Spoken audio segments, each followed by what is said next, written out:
जाग्रत स्वप्न सुसुप्त भेदे तुर्या भोग संवित् ज्ञानम जाग्रत स्वप्नो विकल्पाः अविवेको माया सुप्तम् त्रितय भोक्ता वीरेशः।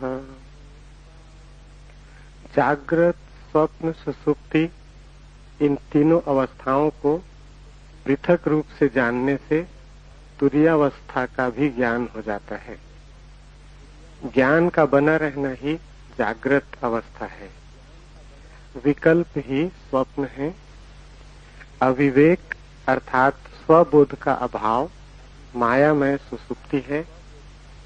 तीनों का भोक्ता वीरेश कहलाता है।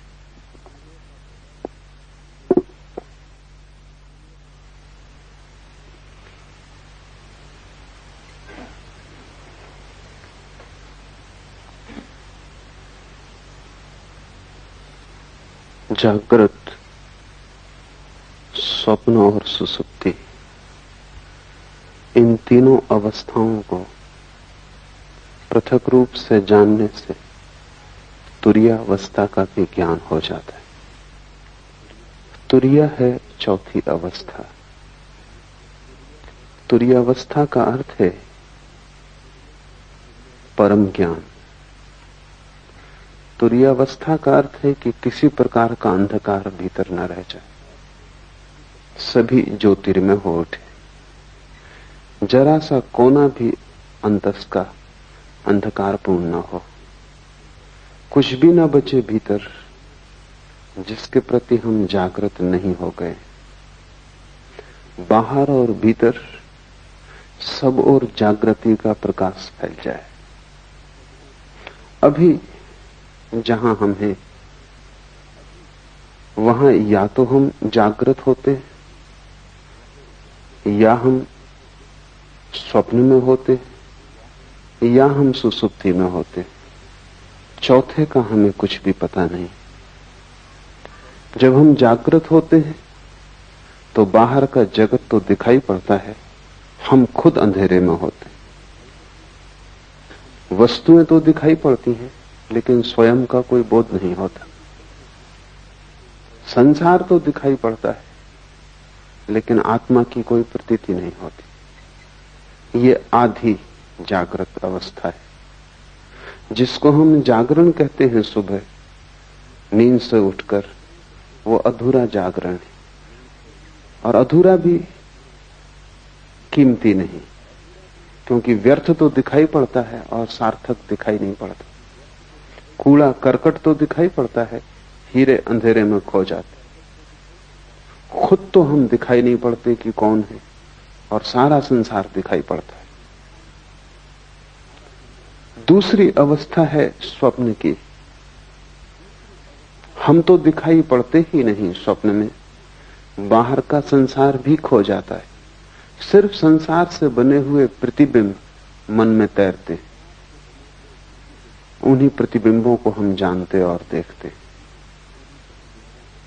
जैसे कोई दर्पण में देखता हो चांद को, या झील पर कोई देखता हो आकाश के तारों को। सुबह जागकर हम वस्तुओं को सीधा देखते हैं, स्वप्न में हम वस्तुओं के प्रतिबिंब देखते हैं, वस्तुएं भी नहीं दिखाई पड़ती।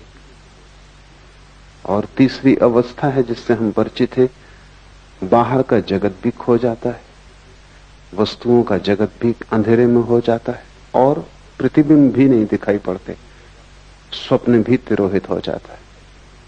तब हम गहन अंधकार में पड़ जाते, उसी को हम सुसुप्ति कहते हैं। सुसुप्ति में न तो बाहर का ज्ञान रहता न भीतर का। जागृत में बाहर का ज्ञान रहता है, और जागृत और सुसुप्ति के बीच की एक मध्य कड़ी है स्वप्न, जहां बाहर का ज्ञान तो नहीं होता लेकिन बाहर की वस्तुओं से बने हुए प्रतिबिंब हमारे मस्तिष्क में तैरते हैं और उन्हीं का ज्ञान होता है। चौथी अवस्था है तुरीया, वही सिद्धावस्था है। सारी चेष्टा उसी को पाने के लिए, सब ध्यान सब योग तुरीयावस्था को पाने के उपाय। तुरीयावस्था का अर्थ है भीतर और बाहर दोनों का ज्ञान। अंधेरा कहीं भी नहीं, न तो बाहर और न भीतर, पूर्ण जागृति, जिसको हमने बुद्धत्व कहा है, महावीर ने जिनत्व कहा है। न तो बाहर अंधकार है न भीतर, सब तरफ प्रकाश हो गया है। वस्तुओं को भी हम जानते हैं, स्वयं को भी हम जानते हैं। ऐसी जो चौथी अवस्था है वो कैसे पाई जाए, इसके ही ये सूत्र है। पहला सूत्र है जागृत, स्वप्न और सुषुप्ति, इन तीनों अवस्थाओं को पृथक रूप से जान लेने से तुरीयावस्था का ज्ञान हो जाता है। अभी हम जानते तो हैं लेकिन पृथक रूप से नहीं जानते। जब हम स्वप्न में होते हैं तब हमें पता नहीं चलता कि मैं स्वप्न देख रहा हूं, तब तो हम स्वप्न के साथ एक हो जाते। सुबह जाग के पता चलता है कि रात सपना देखा, लेकिन अब तो वो अवस्था खो चुकी। जब अवस्था होती है तब हम पृथक रूप से नहीं जान पाते, तादात्म्य हो जाता है। स्वप्न में लगता है कि हम स्वप्न हो गए, सुबह जाग के लगता है कि अब हम स्वप्न नहीं है, लेकिन अब हमारा तादात्म्य जागृत से हो जाता है। हम कहते हैं अब मैं जाग गया, लेकिन तुमने कभी सोचा कि रात तुम फिर सो जाओगे और ये तादात्म्य भी भूल जाएगा, फिर सपना आएगा और तुम सपने के साथ एक हो जाओगे। जो भी तुम्हारी आंख पर आ जाता है तुम उसी के साथ एक हो जाते हो, जबकि तुम सभी से पृथक हो। ये ऐसा ही है जैसे वर्षा आए और तुम समझने लगो कि मैं वर्षा हो गया, फिर गर्मी आए और तुम समझो कि मैं गर्मी हो गया, और फिर शीत आए और तुम समझो कि मैं शीत हो गया। लेकिन ये तीनों मौसम तुम्हारे आसपास हैं, तुम इन तीनों से अलग हो। बचपन था तो तुमने समझा कि मैं बच्चा हूं, जवान हुए तो तुमने समझ लिया कि मैं जवान हूं, बूढ़े हुए तो तुम समझ लोगे कि मैं बूढ़ा हूं, लेकिन तुम तीनों के पार हो। अगर तुम पार न होते तो बच्चा जवान होता कैसे? तुम्हारे भीतर कुछ है जो बचपन को छोड़ सका और जवान हो सका। वो कुछ बचपन और जवानी दोनों से अलग है। स्वप्न में तुम खो जाते हो, जागकर फिर तुम्हें लगता है सपना झूठ था। तुम्हारे भीतर कोई चेतना का तत्व है जो यात्रा करता है। स्वप्न, सुषुप्ति, जागृत तुम्हारे यात्रा के पड़ाव, तुम नहीं हो। और जैसे ही तुम इस बात को समझ पाओगे कि तुम पृथक हो, अलग हो, वैसे ही चौथे का जन्म शुरू हो जाए। वो पृथकता ही चौथा है। महावीर ने इसके लिए बहुत कीमती शब्द प्रयोग किया। महावीर कहते हैं भेद विज्ञान। वे कहते हैं सारा विज्ञान अध्यात्म का भेद को साफ साफ कर लेने में वही इस शिव सूत्र का अर्थ है कि तुम्हें तीनों अवस्थाएं अलग अलग हैं, इसका पता चल जाए। जैसे ही तीनों अवस्थाओं को तुम अलग अलग जान लोगे, तुम ये भी जान लोगे कि मैं तीनों से अलग हूं। तुम्हें भेद की कला आ गई। अभी हमारी मनोदशा ऐसी है कि जो भी हमारे सामने होता है हम उसी के साथ एक हो जाते। किसी ने तुम्हें गाली दी, क्रोध उठा, उस क्षण में तुम क्रोध के साथ एक हो जाते। तुम भूल ही जाते हो कि क्षण भर पहले क्रोध नहीं था, तब भी तुम थे। क्षण भर बाद क्रोध फिर चला जाएगा, तब भी तुम रहोगे। तो क्रोध बीच में आया हुआ धुआं है। उसने तुम्हें कितना ही घेर लिया हो, लेकिन वो तुम्हारा स्वभाव नहीं। चिंता आती है तो चिंता का बादल घिर जाता है, सूरज छिप जाता है, तुम भूल ही जाते हो कि मैं पृथक हूं। सुख आता है तो तुम नाचने लगते हो, दुख आता है तो तुम रोने लगते हो। जो भी घटता है तुम उसी के साथ एक हो जाते हो। तुम्हें अपनी पृथकता का कोई बोध नहीं। इसे धीरे धीरे अलग करना सीखना होगा। हर स्थिति में अलग करना सीखना होगा। भोजन करते वक्त जानना कि जो भोजन कर रहा है वो शरीर है। भूख लगे तो जानना कि जिससे भूख लगी है वो शरीर है। मैं सिर्फ जानने वाला हूं। चेतना को कोई भूख लग भी नहीं सकती। गर्मी लगे और पसीना बहे तो जानना कि वो शरीर पर घट रहा है। इसका यह अर्थ नहीं कि तुम गर्मी में बैठे रहना और पसीना बहने देना, हटना, सुविधा बनाना, लेकिन शरीर के लिए ही सुविधा बनाई जा रही। तुम सिर्फ जानने वाले हो। धीरे धीरे प्रत्येक घटना जो तुम्हें घेरती है तुम उससे अपने को अलग करते जाना। कठिन है पृथक करना, क्योंकि बहुत बारीक फासला है। सीमा रेखा साफ नहीं है, क्योंकि अनंत जन्मों में तुमने तादात्म्य करना ही सीखा है, तोड़ना नहीं सीखा है।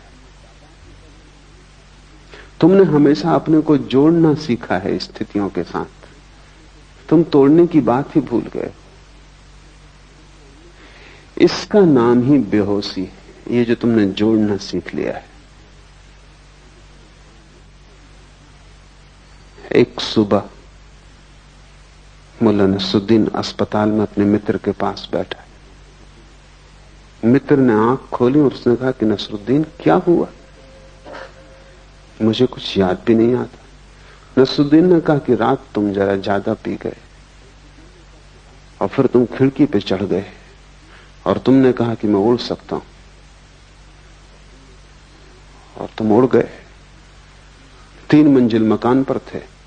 घटना जाहिर है, सब हड्डियां पसलियां टूट गई। मित्र ने उठने की कोशिश की और कहा कि नसरुद्दीन, और तुम वहां थे और तुमने ये होने दिया, और तुम किस तरह के मित्र हो? नसरुद्दीन ने कहा ये बात मत उठाओ। उस समय तो मुझे भी लग रहा था कि तुम ये कर सकते हो। यही नहीं, अगर मेरे पजामे का नाड़ा थोड़ा ढीला ना होता तो मैं तुम्हारे साथ आ रहा था। वो तो कहां उड़ने में पजामा संभालूंगा, इसलिए मैं रुक गया और बच गया। तुम ही थोड़ी पी गए थे, मैं भी पी गया था। बेहोशी का अर्थ है जो भी चित्त में दशा आ जाए उसी के साथ एक हो जाना। शराबी को एक ख्याल आ गया कि उड़ सकता हूं, तो अब वो भेद नहीं कर सकता। सोचने के लिए जगह नहीं, विवेक के लिए सुविधा नहीं, इसी के साथ एक हो गया। तुम्हारा जीवन इसी शराबी जैसा है। माना कि तुम खिड़कियों से नहीं उड़ते, और माना कि तुम अस्पताल में नहीं पाए जाते और हड्डियां नहीं तोड़ लेते, लेकिन बहुत गौर से देखोगे तो तुम अस्पताल में ही हो, तुम्हारी सब हड्डियां टूट गई, क्योंकि तुम्हारा पूरा जीवन एक रोग है, और उस रोग में सिवाय दुख और पीड़ा के कुछ हाथ आता नहीं। सब जगह तुम गिरे हो, सब जगह तुमने अपने को तोड़ा है, और सारे तोड़ने के पीछे एक ही मूर्छा का सूत्र है कि जो भी घटता है तुम उससे फासला नहीं कर पाते। थोड़े दूर हटो। एक एक कदम लंबी यात्रा है, क्योंकि हजारों लाखों जन्मों में जिसको बनाया है उसको मिटाना भी आसान नहीं होगा,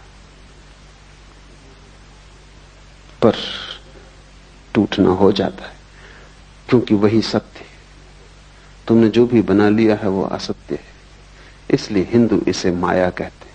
माया का अर्थ है कि तुम जिस संसार में रहते हो वो झूठ है। इसका यह अर्थ नहीं कि बाहर जो वृक्ष है वो झूठ है और पर्वत जो है वो झूठ है और आकाश में चांद तारे हैं वो झूठ है। नहीं, इसका केवल इतना ही अर्थ है कि तुम्हारा जो तादात्म्य है वो झूठ है, और उसी तादात्म्य से तुम जीते हो, वही तुम्हारा संसार है। कैसे तादात्म्य टूटे? तो पहले तो जागने से शुरू करो, क्योंकि वही थोड़ी सी किरण जागरण की है। स्वप्न से तो तुम कैसे शुरू करोगे? मुश्किल होगा। और सुसुप्ति का तो तुम्हें कोई पता नहीं है, वहां तो सब होश खो जाता है। जागृत से शुरू करो। साधना शुरू होती है जागृत से, वो पहला कदम। फिर दूसरा कदम है स्वप्न और तीसरा कदम है सुसुप्ति। और जिस दिन तुम तीनों कदम पूरे कर लेते हो, चौथा कदम उठ जाता है। वो चौथा कदम है तुरीयावस्था, वो सिद्धावस्था है। जागृत से शुरू करो, क्योंकि वही रास्ता है, इसलिए उसको जागृत कहा है। वो जागृत है भी नहीं, क्योंकि कैसी जागृति जब तुम वस्तुओं में खोए हुए हो और अपने प्रति तुम्हें कोई भी होश नहीं। इसको क्या जागरण कहना, नाम मात्र को जागरण है, लेकिन इसको जागृत कहा है। ठीक जागृत तो हमने बुद्ध पुरुषों को कहा है, लेकिन ये जागरण है इस अर्थ में कि इसमें थोड़ी सी संभावना जागने की है। तो पहले तुम जागरण से शुरू करो। भूख लगे भोजन देना, लेकिन इस स्मरण को साधे रखना कि भूख शरीर को लगती है, मुझे नहीं। पैर में चोट लगे तो मलहम पट्टी करना, अस्पताल जाना, दवा लेना, लेकिन भीतर एक जागरण को साधे रखना कि चोट शरीर को लगी है, मुझे नहीं। इतने स्मरण को रखने से ही तुम पाओगे कि 99% पीड़ा तिरोहित हो गई। 99% पीड़ा इतना होश रखने से ही तिरोहित हो जाती कि जो चोट लगी है वो मुझे नहीं। इतना बोध भी तत्क्षण तुम्हारे दुख को विसर्जित कर देता है। 1% बची रहेगी, क्योंकि ये बोध पूरा नहीं है। जिस दिन बोध पूरा हो जाएगा उस दिन समग्र दुख विसर्जित हो जाता है। बुद्ध ने कहा है, जागृत पुरुष का दुख निरोध हो जाता है। तुम उसे दुख नहीं दे सकते, तुम उसके हाथ पैर काट सकते हो, तुम उसकी हत्या कर सकते हो, तुम उसे आग में जला सकते हो, लेकिन दुख नहीं दे सकते।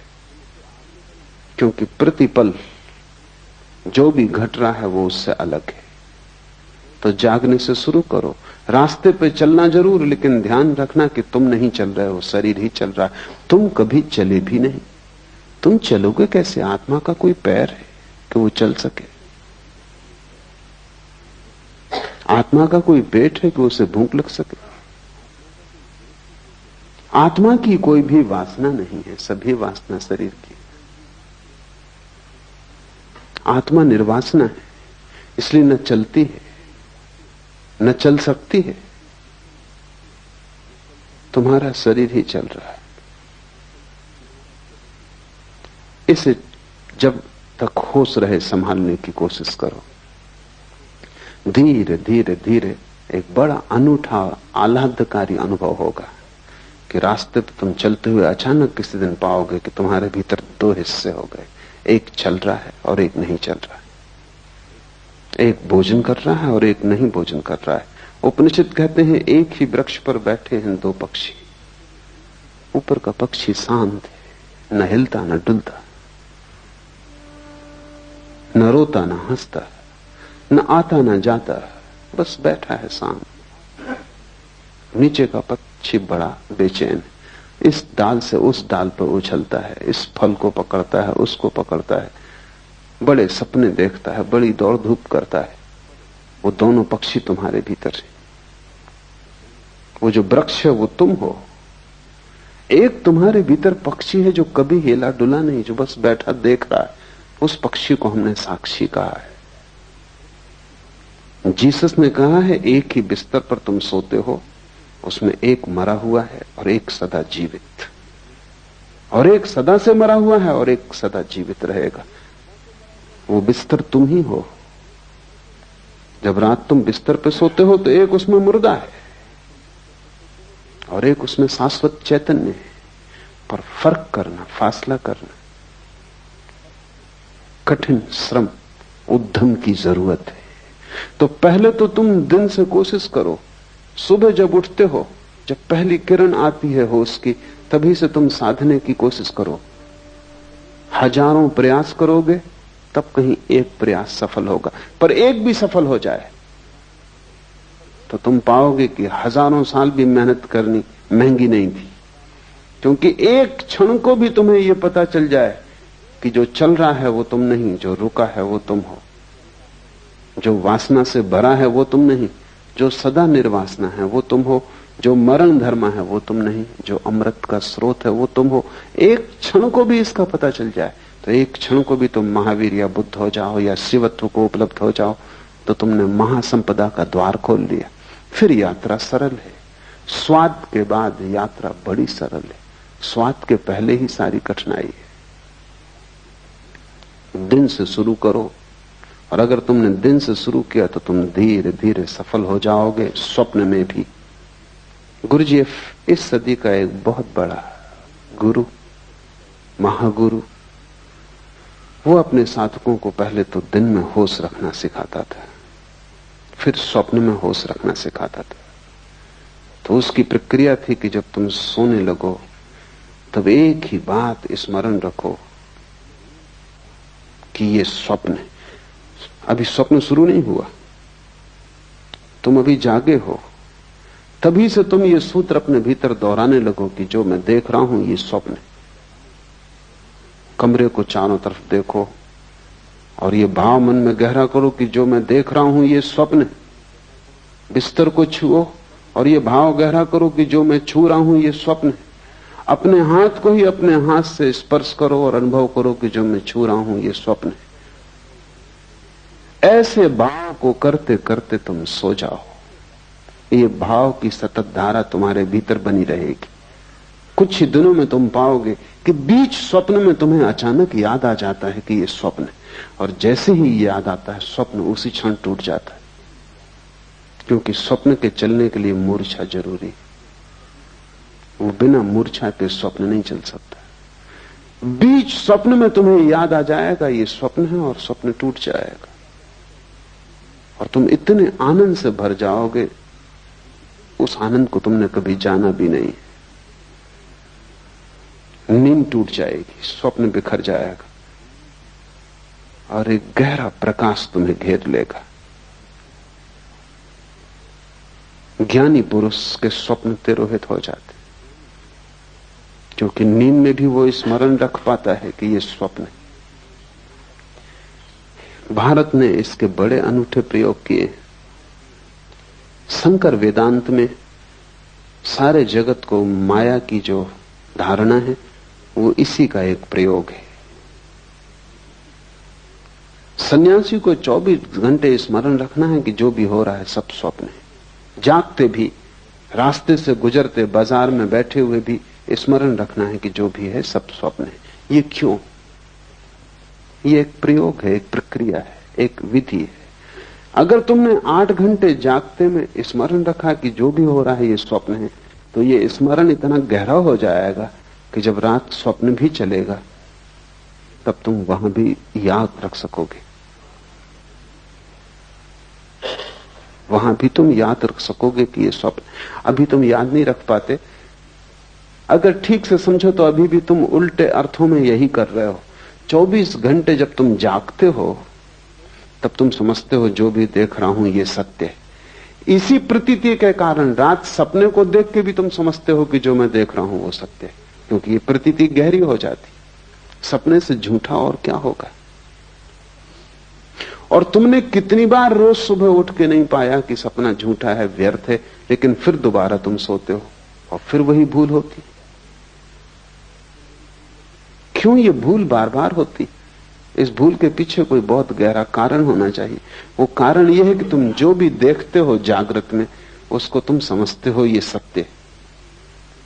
जब सब कुछ देखा हुआ तुम सत्य मानते हो तो रात तुम सपने को देखते हो, उसको तुम असत्य कैसे मानोगे? उसको भी तुम सत्य मान लेते हो।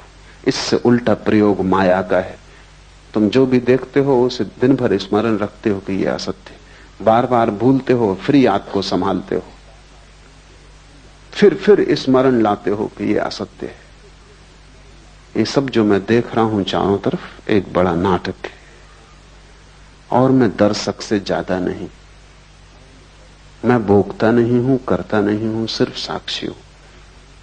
इस भाव को अगर तुम संभालते हो तो इसकी भीतर धारा बन जाती।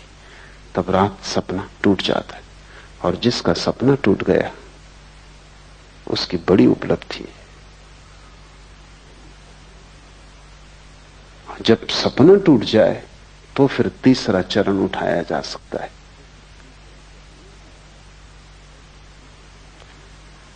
जब सपना टूट जाए तो फिर सुसुप्ति में होश रखने का चरण उठाया जा सकता है। लेकिन तुम्हें अभी बहुत कठिनाई होगी, सीधा उस प्रयोग को करना संभव नहीं, एक एक कदम उठाना पड़े। जब सपना टूट जाता है तब दृश्य कोई भी नहीं रह जाता। दिन में आंख खोल के तुम चलते हो, तुम कितना ही मानो कि जो देख रहे हो वो माया है, तो भी दृश्य तो बचेगा। तुम कितना ही, शंकर भी कितना ही कहते हो कि माया है, तो भी दीवाल से तो निकलेंगे नहीं, निकलेंगे तो दरवाजे से ही। कितना ही कहते हो सब माया है, कंकड़ पत्थर तो नहीं खाएंगे, खाएंगे तो भोजन ही।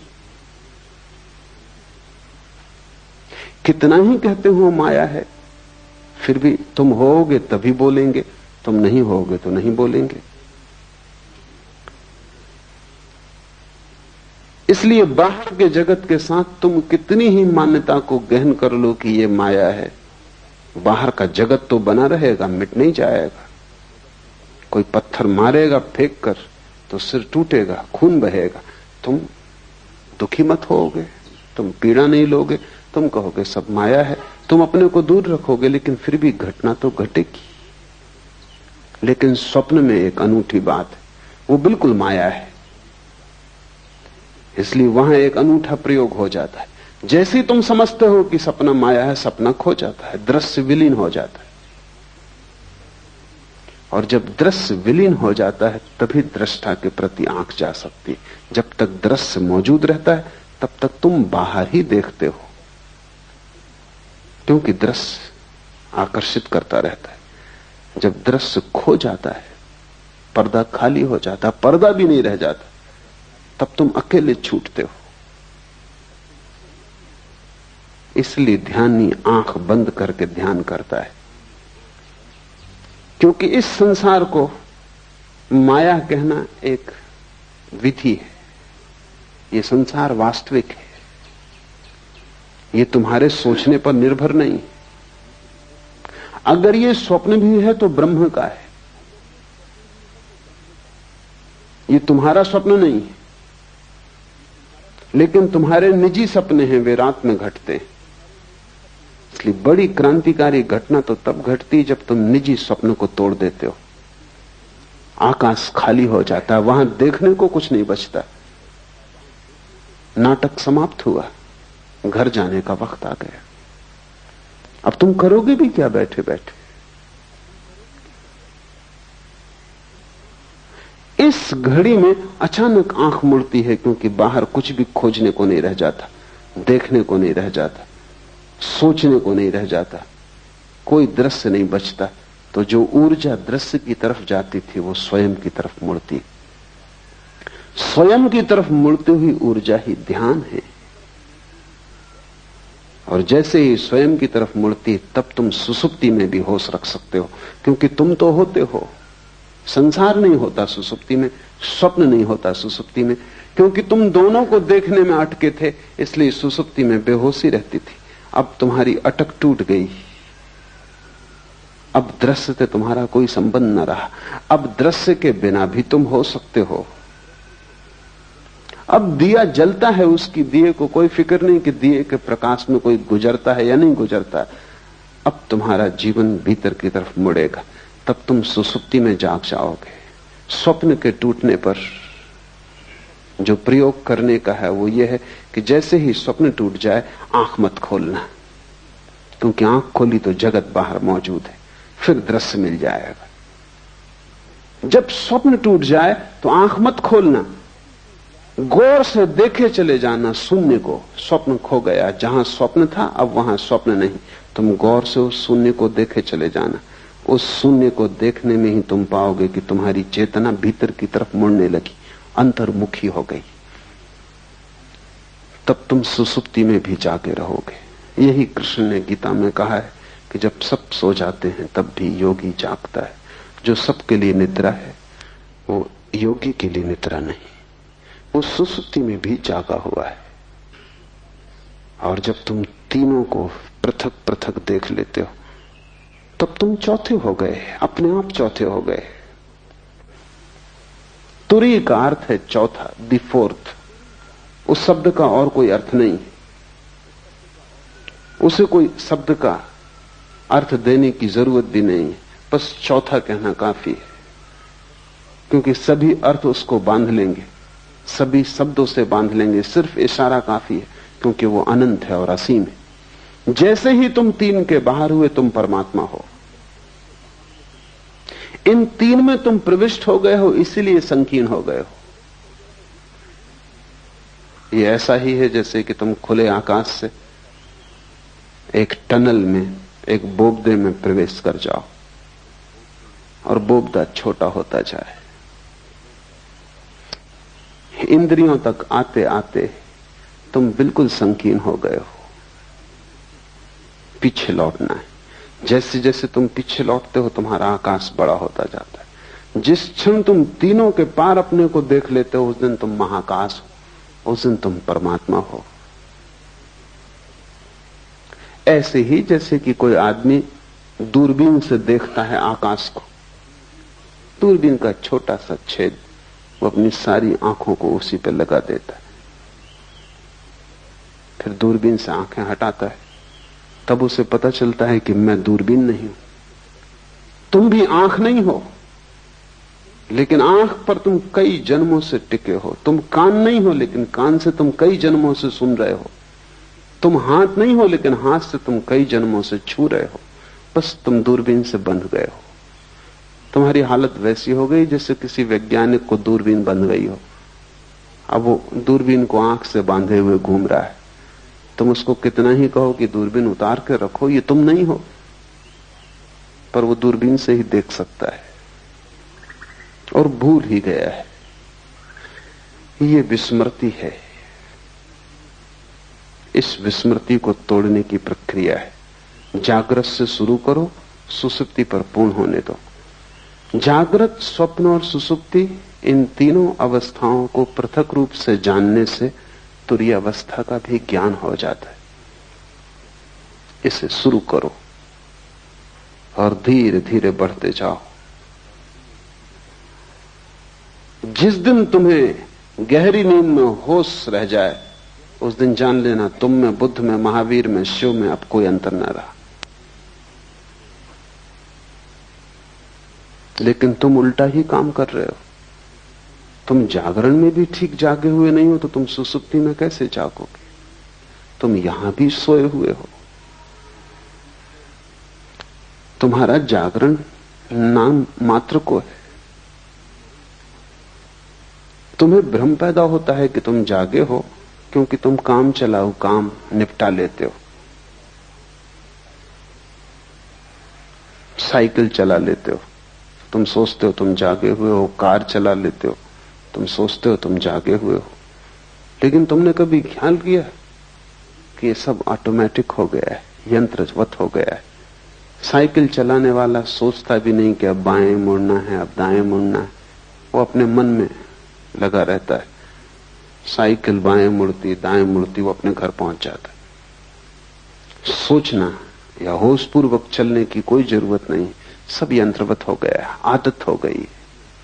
वो घर पहुंच ही जाता है। कार चलाने वाला चलाता जाता है, कोई जरूरत नहीं है उसको कि वो जागे। हम सब की जिंदगी एक रूटीन, एक बंधी हुई लीक पर घूमने लगती। जैसे कोल्हू के बैल चलते हैं ऐसे हम चलने लगते। उसी लीक पर रोज चलते हैं। किसी की लीक थोड़ी बड़ी, किसी की थोड़ी छोटी, किसी की थोड़ी सुंदर, किसी की थोड़ी कुरूप, लेकिन लीक होने में कोई फर्क नहीं है। तुम्हारी जिंदगी एक कोल्हू के बैल की भांति है। सुबह उठते हो, एक धारा चलती है, रात सो जाते हो, एक वर्तुल पूरा हुआ, फिर सुबह उठते हो, फिर वही। ये सब इतनी बार तुमने दोहराया है कि अब होश रखने की कोई जरूरत ही नहीं। ये बेहोशी में ही हो जाता है। समय पर भूख लग जाती है, समय पर नींद आ जाती है, समय पर उठ के तुम बाजार चल पड़ते हो। तुम पूरी जिंदगी को ऐसे सोए सोए एक वर्तुल में गुजार रहे हो। कब जागोगे? कब एक झटका दोगे अपने को? कब इस लीक से उठोगे? कब कहोगे कि मैं कोल्हू का बैल होने को राजी नहीं हूं?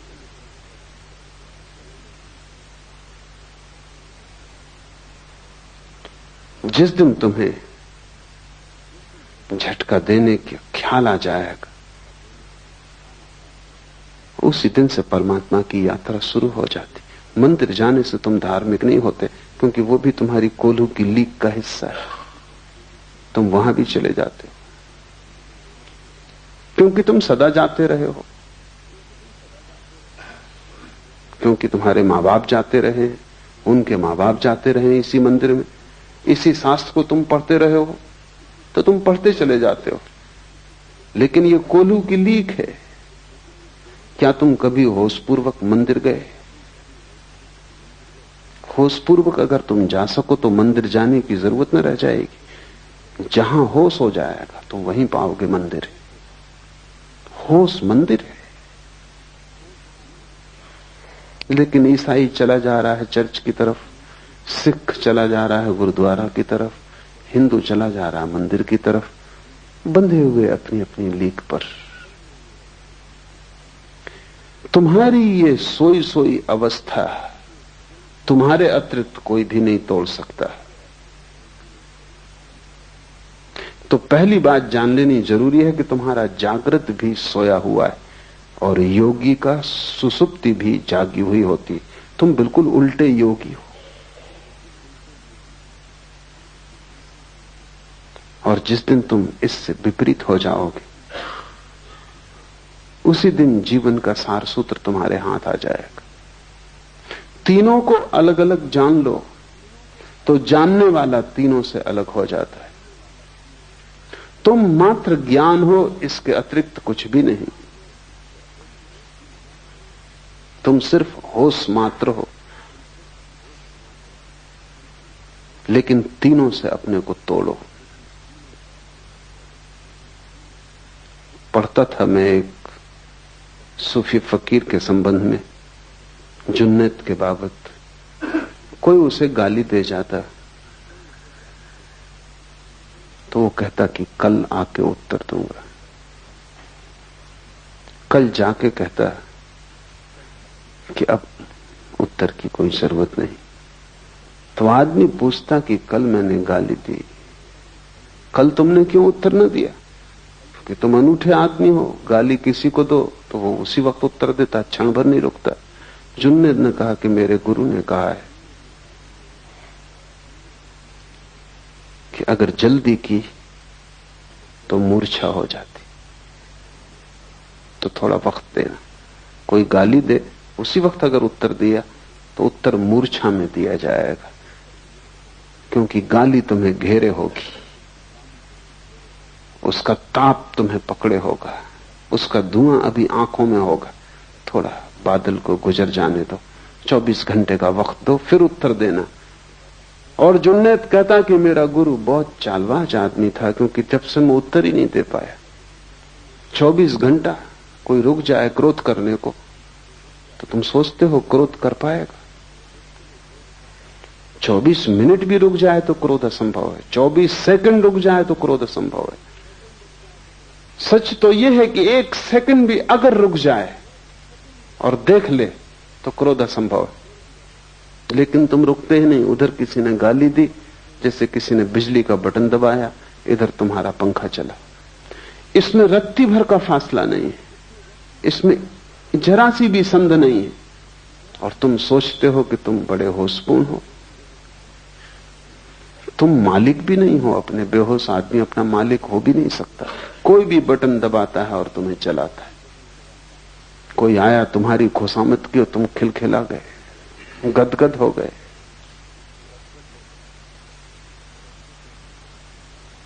किसी ने तुम्हारा अपमान किया और तुम आंसुओं से भर गए। तुम मालिक हो अपने, या हर कोई तुम्हें चलाता है?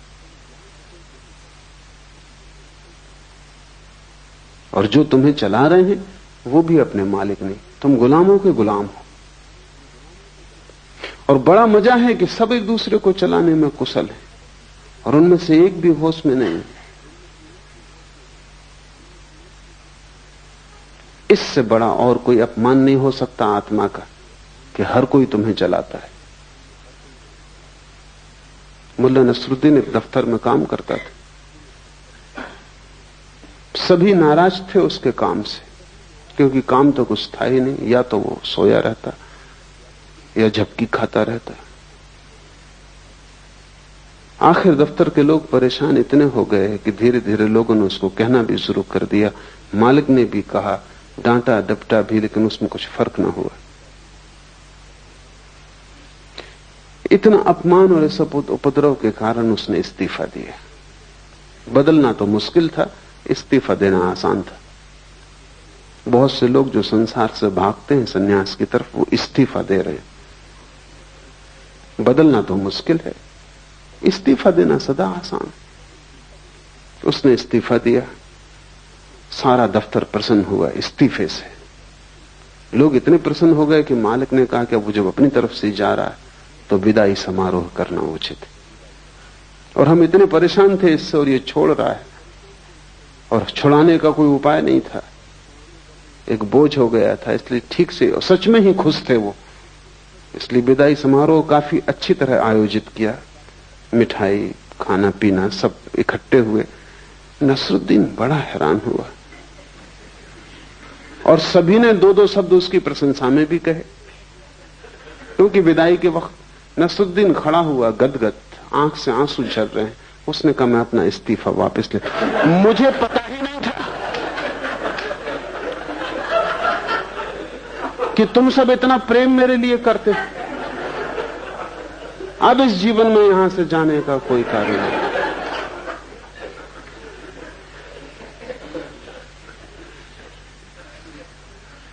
हम संचालित हो रहे हैं, और अक्सर यह होता है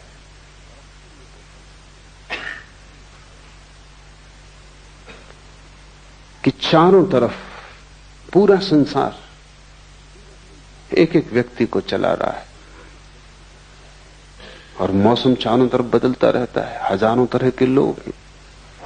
इसलिए तुम्हारे भीतर एक गहरा विभ्रम और एक कंफ्यूजन है, होगा ही, क्योंकि तुम एक से चालित नहीं हो। एक से चालित तो वही है जो भीतर जागा हुआ है। उसकी जिंदगी में एक स्पष्टता होगी, निरभ्रता होगी, उसके जीवन में एक सफाई होगी, एक निर्णय होगा, उसके जीवन में एक दिशा होगी। तुम्हारे जीवन में कोई दिशा नहीं हो सकती। तुम तो ऐसे जैसे कोई आदमी भीड़ में धक्के में चलता है, वो चल भी नहीं रहा, लेकिन भीड़ इतना धक्का दे रही है कि खड़ा भी नहीं रह सकता। कोई बाएं धक्का देता है तो वो बाएं चला जाता है, कोई दाएं धक्का देता है तो वो दाएं चला जाता है। तुम्हारी पूरी जिंदगी भीड़ में चलती हुई है। तुम गौर से देखो, समझ में आ जाएगा। कोई कुछ कह रहा है वो तुम करते हो, फिर कोई कुछ और कहता है वो तुम करते हो, फिर तुम्हारे भीतर इतने विरोधाभास हो जाते।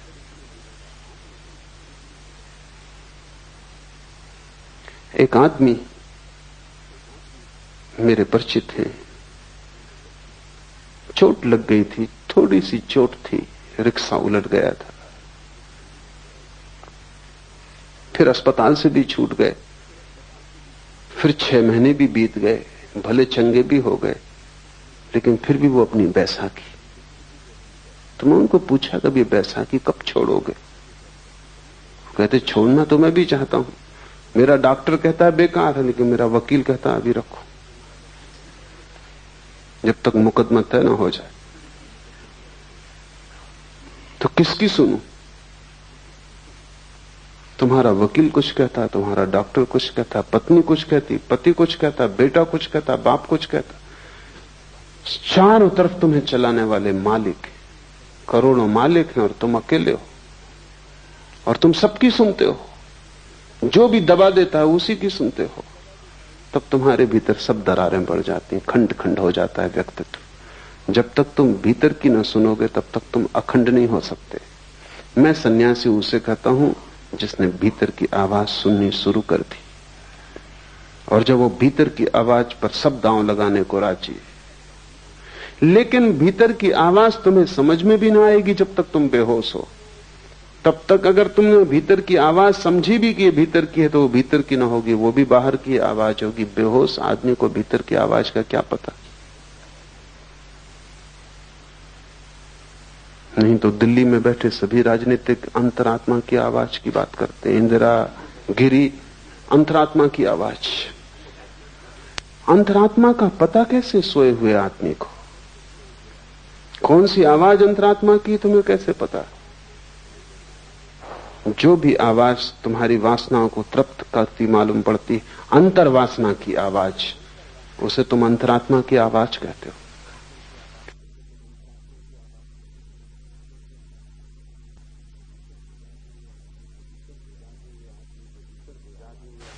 सिर्फ जागे हुए आदमी के भीतर कोई आवाज होती, और वो आवाज तुम्हें मिल जाए तो तुम्हारे जीवन में सब जो कलुष है, वो जो उपद्रव है, वो 1000 तरह के विक्षिप्त स्वर है कि तुम एक भीड़ हो गए हो, एक व्यक्ति नहीं।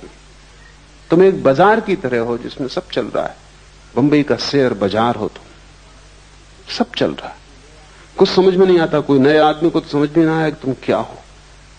कोई कुछ चिल्ला रहा है, कोई कुछ चिल्ला रहा है, सब तरह की आवाजें। तुम्हारी आवाज बिल्कुल खो गई है। तुरीयावस्था का अर्थ है आत्मा को पहचानना, और इन 3 से तुम अपने को तोड़ो तो ही तुम आत्मा को पहचान सकोगे। छोटे छोटे प्रयोग शुरू करो। क्रोध आए, रुको, जल्दी क्या है? घृणा है, थोड़ा रुको, थोड़ा संधि काल चाहिए, तभी उत्तर दो। जबकि तुम होश में आ जाओ, उसके पहले उत्तर मत दो। अगर तुम पाओ कि तुम्हारी जिंदगी से पाप खोना शुरू हो गया, गलत अपने आप विसर्जित होने लगा, तुम अचानक पाओगे कि अब क्रोध का उत्तर देने की कोई जरूरत न रही। यह भी हो सकता है कि जिसने तुम्हारा अपमान किया था तुम उसे धन्यवाद देने भी जाओ, क्योंकि उसने भी तुम्हारा उपकार किया है, तुम्हें एक जागने का मौका दिया है। कबीर ने कहा है, निंदक नीरे राखिए आंगन कुटी छबाए। वो जो तुम्हारी निंदा कर रहा है उसे तुम पास में ही संभाल के इंतजाम कर दो, उसको घर में ही ठहरा लो, क्योंकि वो तुम्हें जागने का मौका देगा। जो जो तुम्हें मूर्छित होने का मौका देता है, अगर तुम चाहो तो उसी मौके को तुम जागरण की भी सीढ़ी बना सकते हो। जिंदगी ऐसे है जिससे रास्ते पे एक बड़ा पत्थर पड़ा हो। जो ना समझे वो पत्थर को देख के लौट जाते हैं, वो कहते हैं रास्ता बंद है। जो समझदार है वो पत्थर पे चढ़ जाते, वो उसको सीढ़ी बना लेते, और जैसे ही सीढ़ी बना लेते हैं और भी ऊपर का रास्ता उन्मुक्त हो जाता है। साधक के लिए एक ही बात स्मरण रखनी है कि जीवन का हर क्षण जागृति के लिए उपयोग कर लिया जाए। चाहे भूख हो, चाहे क्रोध हो, चाहे काम हो, चाहे लोभ हो, हर स्थिति को जागरण के लिए उपयोग कर लिया जाए। रत्ती रत्ती तुम इस तरह इकट्ठा करोगे जागरण, तो तुम्हारे भीतर ईंधन इकट्ठा हो जाएगा। उस ईंधन से जो ज्वाला पैदा होती है, उसमें तुम पाओगे कि तुम न तो जागृत हो, न तुम स्वप्न हो, न तुम सुसुप्ति हो, तुम तीनों के पार पृथक हो। ज्ञान का बना रहना ही जागृत अवस्था है। बाहर की वस्तुओं के ज्ञान का बना रहना जागृत अवस्था है। विकल्प ही स्वप्न है। मन में विचारों का तंतुजाल, विकल्पों का, कल्पनाओं का फैलाव स्वप्न है। अविवेक अर्थात स्वबोध का अभाव सुसुप्ति है। ये 3 अवस्थाएं हैं जिनमें हम गुजरते हैं। लेकिन जब हम एक से गुजरते हैं तो हम उसी के साथ एक हो जाते हैं। जब हम दूसरे में पहुंचते हैं तो हम दूसरे के साथ एक हो जाते हैं। जब हम तीसरे में पहुंचते हैं तो तीसरे के साथ एक हो जाते हैं। इसलिए हम तीनों को अलग अलग नहीं देख पाते। अलग देखने के लिए थोड़ा फासला चाहिए, परिपेक्ष चाहिए। अलग देखने के लिए थोड़ी सी जगह चाहिए। तुम्हारे और जिसे तुम देखते हो दोनों के बीच में थोड़ा रिक्त स्थान चाहिए। तुम आईने में भी अगर बिल्कुल सिर लगा के खड़े हो जाओ तो अपना प्रतिबिंब न देख पाओगे, थोड़ी दूरी चाहिए। और तुम इतने निकट खड़े हो जाते हो जागृत के, स्वप्न के, सुसुप्ति के, कि तुम बिल्कुल एक ही हो जाते हो। तुम उसी के रंग में रंग जाते हो। और ये दूसरे के रंग में रंग जाने की आदत हमारी इतनी गहन हो गई है कि हमें पता भी नहीं चलता, और इसका शोषण किया जाता है। अगर तुम हिंदू हो और तुमसे कहा जाए कि मस्जिद खड़ी, इसमें आग लगा दो, तुम 1000 बार सोचोगे, विचार करोगे कि ये क्या उचित है। और मस्जिद भी उसी परमात्मा के लिए समर्पित है। ढंग होगा और सीढ़ी का रंग होगा और रास्ते की व्यवस्था होगी और, लेकिन मंजिल वही है। लेकिन हिंदुओं की एक भीड़ मंदिर मस्जिद को आग लगाने जा रही हो, तुम उस भीड़ में हो, तब तुम नहीं सोचते, क्योंकि तुम भीड़ के रंग में रंग जाते हो। तब तुम मस्जिद को जला दोगे। और बाद में कोई अगर तुमसे पूछेगा कि तुम ये कैसे कर सके, तो तुम भी सोचोगे और कहोगे कि आश्चर्य है कि मैं कैसे कर सका। अकेले तुम ये ना कर पाते, लेकिन भीड़ में तुम क्यों खो गए? क्योंकि खोने की तुम्हारी आदत है। कोई मुसलमान इतना बुरा नहीं है अकेले में जितना भीड़ के साथ बुरा होता है। कोई हिंदू इतना बुरा नहीं है अकेले में जितना भीड़ के साथ बुरा होता है। किसी अकेले आदमी ने इतने पाप नहीं किए जितने भीड़ ने पाप किए। क्यों? क्योंकि भीड़ तुम्हें रंग देती, तुम भीड़ के रंग में एक हो जाते हो। अगर भीड़ क्रोध से भरी है, तुम अचानक पाते हो तुम्हारे भीतर क्रोध जग रहा है। अगर भीड़ रो रही है, चीख रही, चिल्ला रही, तो तुम रोने, चीखने, चिल्लाने लगते हो। अगर भीड़ प्रसन्न है, तुम अपना दुख भूल जाते हो और प्रसन्न हो जाते हो। ख्याल करो, तुम किसी के घर गए हो, कोई मर गया है, वहां अनेक लोग रो रहे हैं, अचानक तुम पाते हो तुम्हारे भीतर भी रुदन उठा आ रहा है। शायद तुम सोचते होगे कि तुम बड़े करुणावान हो, शायद तुम सोचते हो कि तुम बड़ी दया और प्रेम से भरे हुए व्यक्ति हो, शायद तुम सोचते हो कि सहानुभूति के कारण ये आंसू आ रहे हैं, तो तुम गलती में हो। क्योंकि घर भी तुमने ये खबर सुनी थी कि वो आदमी मर गया, तब तुम्हें कुछ भी ना हुआ था, क्योंकि तुम अकेले थे। तब तुमने सोचा होगा कि ठीक है, मरना जीना लगा ही रहता है। बजाय इसके कि आदमी मर गया, इससे तुम्हें दुख होता, तुम्हें यही झंझट आई होगी कि अब जाना पड़ेगा और संवेदना प्रकट करनी पड़ेगी। और 25 दूसरे काम थे, अब एक और उपद्रव बीच में आ गया। और ये आदमी था ही ऐसा, बेवक्त मरा। कोई वक्त था आज मरने का? ये तुम्हारे विचार रहे होंगे। लेकिन तुम जब घर में पहुंचोगे और वहां तुम लोगों को रोते देखोगे, भीड़ जब वहां दुखी हो रही होगी, तुम अचानक पाओगे तुम्हारे भीतर भी बड़े भाव उठ। ये भाव 2 कौड़ी के और खतरनाक है, क्योंकि भीड़ तुम्हें रंगे दे रही है। तुम अपने को बचाना। ऐसी सहानुभूति किसी मतलब की नहीं जो भीड़ से आती हो, जो तुम्हारे हृदय से ना आती हो। तुमने देखा कि दुखी, बेचैन, परेशान लोग भी होली के हुल्लड़ में बड़े आनंदित दिखाई पड़ने लगते। वो भी नाचने गाने लगते, गुलाल उड़ाने लगते।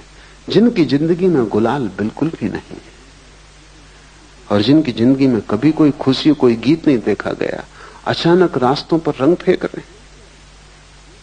हुआ क्या इनको?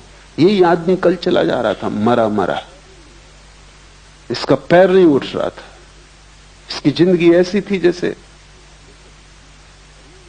सुसुप्त, और यही आदमी आज नाच रहा है। भीड़ ने रंग दिया ऐसे। साधक को भीड़ से सावधान होना चाहिए। तुम अपनी आवाज खोजो, अपना स्वर खोजो। भीड़ तुम्हें सदा से धक्के दे रही है, और तुम भीड़ के साथ, जो भीड़ तुम्हें बनाती है वही तुम हो जाते हो। ये क्यों हो पाता है? ये इसलिए हो पाता है कि तुम पृथकता अपनी अनुभव नहीं करते, और जहां भी तुम्हें अपनी पृथकता खोने का मौका मिलता है तुम तत्क्षण खो देते हो। तुम उधार बैठे हो कि कहीं भी डूब जाओ। नींद आई तो नींद में डूब गए, जागृत आया तो जागृत में डूब गए, स्वप्न आया तो स्वप्न में डूब गए। लोग दुखी हैं तो तुम दुखी हो गए, लोग सुखी हैं तो तुम सुखी हो गए। तुम हो या सिर्फ तुम एक डूबने का बिंदु हो? तुम्हारा कोई अस्तित्व है, तुम्हारा कोई केंद्र है। उस केंद्र का नाम ही आत्मा है। अपने अस्तित्व को जगाओ, डूबने से बचो। इसलिए सारे धर्म शराब के विरोध में। शराब में ऐसी कोई खराबी नहीं, लेकिन सभी धर्म विरोध में। कारण कुल इतना ही है कि वो डूबने का रास्ता है। सभी धर्म जगाने के पक्ष में, और जो आदमी शराब पी रहा है वो डूब रहा है। जो जो चीजें डुबाती हैं तुम्हें, जिन जिन चीजों से तुम और भी ज्यादा मूर्छित होते हो, तुम वैसे ही काफी मूर्छित हो। रत्ती भर तुम में जरा सा होश है, तुम उसी को भी खोने के लिए तैयार रहते हो। और आश्चर्य की बात तो यह है कि जब भी तुम उसे खो देते हो तभी तुम प्रसन्न होते हो। तुम जैसा मूल खोजना असंभव है, क्योंकि जब तुम उसे खो देते हो तभी तुम कहते हो कि बड़ा आनंद है। क्यों? क्योंकि वो जो थोड़ा सा होश है वो तुम्हें जिंदगी की समस्याओं को देखने में सहायता देता है। वो तुम्हें जिंदगी के प्रति चैतन्य बनाता है और चिंता से भरता है। वो तुम्हें होश से भरता है कि तुम होश में नहीं हो। वो जो छोटा सा तुम्हारे भीतर किरण है वो तुम्हारे अंधकार को प्रकट करती है, जो कि गहन है। तुम उस किरण को भी बुझा देना चाहते हो कि न रहेगी किरण, न रहेगा बांस, न बजेगी बांसुरी। न रहेगी किरण, न अंधेरे का पता चलेगा, क्योंकि उस किरण की वजह से अंधेरा पता चलता। हटाओ इस किरण को, पी लो शराब, डूब जाओ किसी भीड़ के उपद्रव में, राजनीति में, इसमें उसमें, कहीं भी अपने को लगा दो ताकि तुम अपने को भूल जाओ। पश्चिम के मनोवैज्ञानिक लोगों को कहते हैं कि तुम अगर अपने को भुला सको तो ही तुम स्वस्थ रह सकोगे, और पूरब के धर्म गुरुओं ने कहा है कि तुम अपने को जगा सको तो ही तुम स्वस्थ हो सकोगे। बड़ी उल्टी बातें, लेकिन दोनों बातें सार्थक हैं। पश्चिम का मनोवैज्ञानिक तुम जैसे हो उसको स्वीकार करता है। तुम जैसे हो ऐसे ही तुम रह सको, जी सको, किसी तरह गुजार सको जिंदगी, उसमें सहायता पहुंचाता है। वो ठीक कह रहा है। वो कह रहा है किसी तरह अपने को बुला दो। ज्यादा चैतन्य खतरनाक है, क्योंकि तुम चिंता से भर जाओगे, क्योंकि तब तुम्हें सब चीजें दिखाई पड़नी शुरू हो जाएंगी और कुछ भी ठीक नहीं है इस जिंदगी में, सब गड़बड़ है, सब अस्त व्यस्त है। तो बेहतर तुम आंख बंद कर लो, प्रसन्न रहो। क्या जरूरत है इस सारे समस्या को देखने की? लेकिन पूरब के धर्मगुरु तुम्हें स्वीकार नहीं करते। वो कहते हैं तुम तो रुग्ण हो, तुम तो विक्षिप्त हो ही, तुम्हें पहले शांति की जरूरत नहीं है। कोई चिंता नहीं, अगर चिंता बढ़े और तुम्हारे भीतर बेचैनी आए, कोई हर्ज नहीं, क्योंकि उसी के द्वारा तुम बदलोगे, क्रांति होगी। ये तो ऐसा है जैसे एक आदमी कैंसर से पड़ा है और हम कुछ भी नहीं कर सकते, तो हम उसको मार्फिया देते कि तुम अपना आराम से तो पड़े रहो। लेकिन पूरब के धर्मगुरु कहते हैं मार्फिया से जीवन क्रांति नहीं होती। जगाओ, रूपांतरण हो सकता है। और आदमी जैसा है ये उसकी अंतिम अवस्था नहीं, ये उसकी प्रथम अवस्था तक नहीं। ये तो यात्रा के बिल्कुल बाहर ही खड़ा है, द्वार के। अभी इसने भीतर प्रवेश भी नहीं किया। महा आनंद की संभावना है, लेकिन तुम जैसे हो सोए, इससे महा आनंद नहीं होगा। सुख और आनंद का फर्क समझ लो।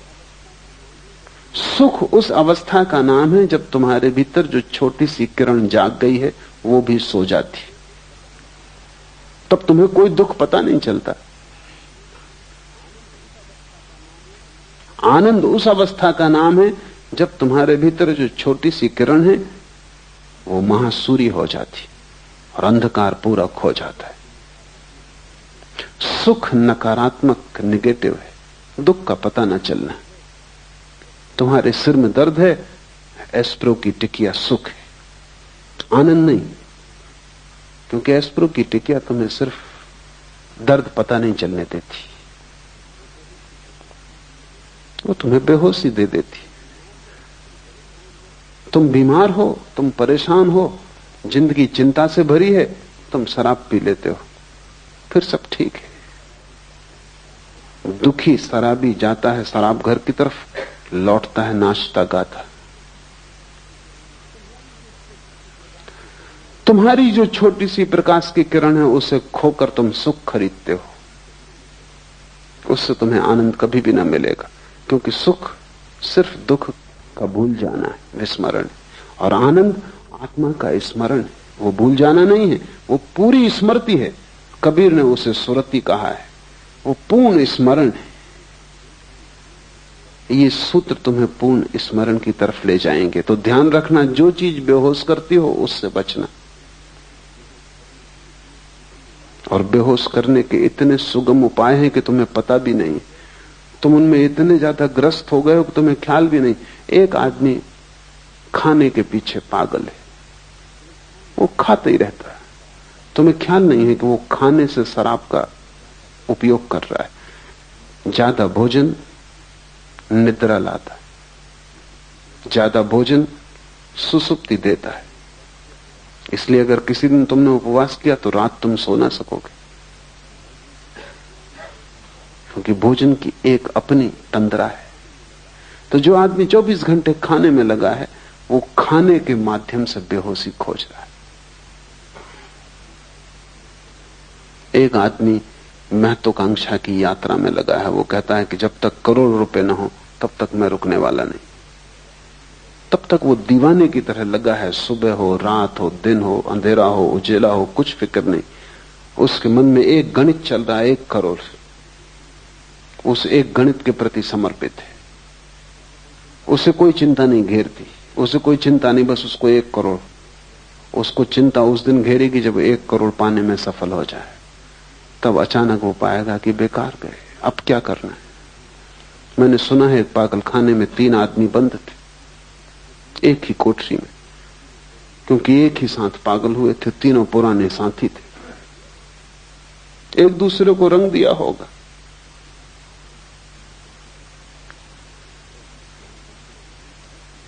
एक मनोवैज्ञानिक उनका अध्ययन करने आया था, तो उसने पागल खाने के डॉक्टर को पूछा कि इसमें नंबर 1 की क्या तकलीफ है। उसने कहा, ये नंबर 1 एक रस्सी में लगी हुई गांठ को खोलने का उपाय कर रहा था और खोल नहीं पाया, उसी में पागल हुआ। और ये दूसरा क्या कर रहा था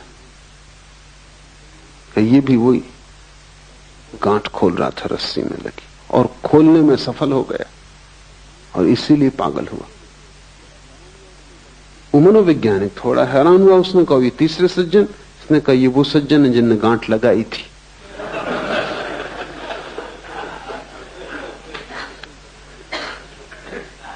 कोई गांठ लगा रहा है, कोई गांठ खोल रहा है, कोई सफल हो जाता है, कोई असफल हो जाता है, इससे कोई फर्क नहीं पड़ता, सब पागल हो जाते। लेकिन लोग गांठ लगाने खोलने में उलझे क्यों हैं? अपने से बचने के लिए।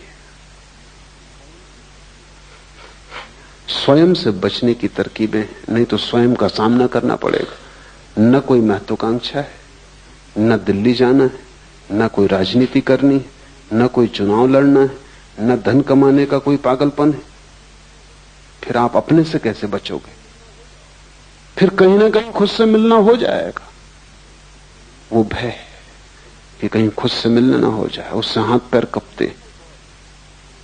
तुम सुनते हो बहुत कि आत्मा को जानो, लेकिन अगर तुम खुद को समझोगे तो तुम आत्मा को जानने से बचने के सब उपाय करते हो।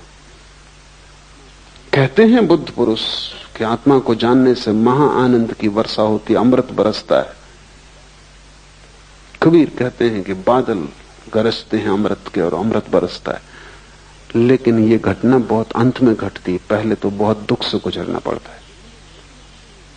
क्योंकि तुमने जितने धोखे दिए हैं जिंदगी में अनंत जन्मों में, उन सब धोखों को तोड़ना पड़ेगा। और हर धोखे के तोड़ने में दुख होता है, हर धोखे को तोड़ने में दुख होता है, क्योंकि धोखे ने एक मधुरता दी थी, एक नींद दी थी, एक बेहोशी दी थी। अब उसको तोड़ो, और बिना उनको तोड़े तुम पहुंच ना पाओगे उस जगह जहां आकाश अमृत के बादलों से भर जाता है और जहां आनंद की वर्षा होती। वो बीच का मार्ग ही तपश्चर्या है। जागने से शुरू करो तुम्हारे तप को, फिर स्वप्न में ले जाओ, फिर सुसुप्ति में ले जाओ। विकल्प स्वप्न है, चित्त का विकल्पों से भरे रहना स्वप्न की दशा है। तो ये मत सोचना कि तुम रात में ही सपना देखते हो, तुम दिन में भी देखते रहते हो। जरूरी नहीं कि तुम यहां बैठे हो तो तुम यहां बैठे हो सकता है तुम मुझे सुन भी रहे हो और सपना भी देख रहे हो।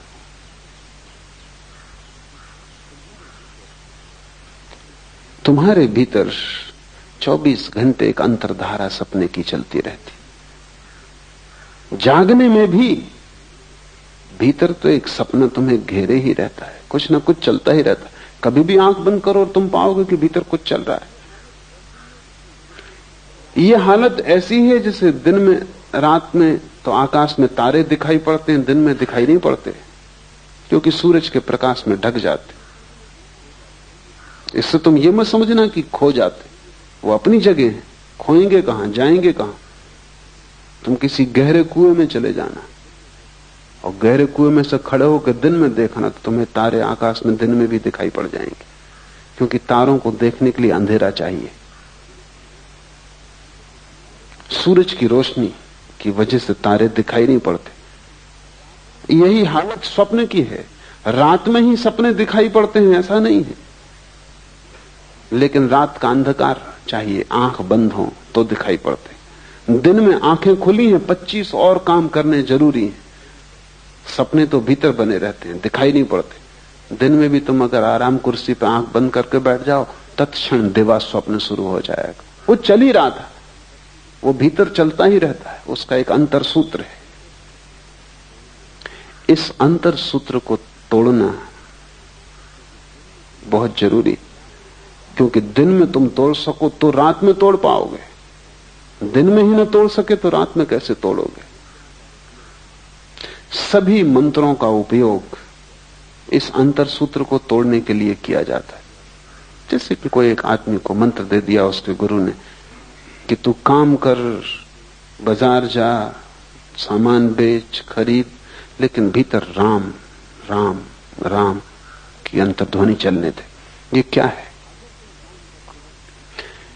अगर तुम काम करते वक्त भीतर राम की अंतर्ध्वनि चलने दो तो वो जो शक्ति स्वप्न बनती थी, स्वप्न की धारा बनती थी, वो राम की धारा बन जाएगी, क्योंकि वही शक्ति है जो भीतर सपना बनती।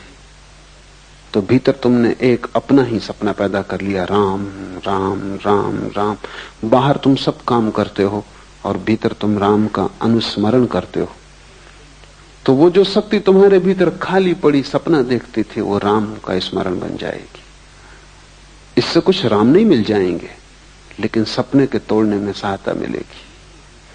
और जिस दिन तुम रात नींद में भी पाओगे कि सपना नहीं चल रहा बल्कि राम की धारा चल रही, उस दिन समझ लेना कि दिन में सपना टूट गया।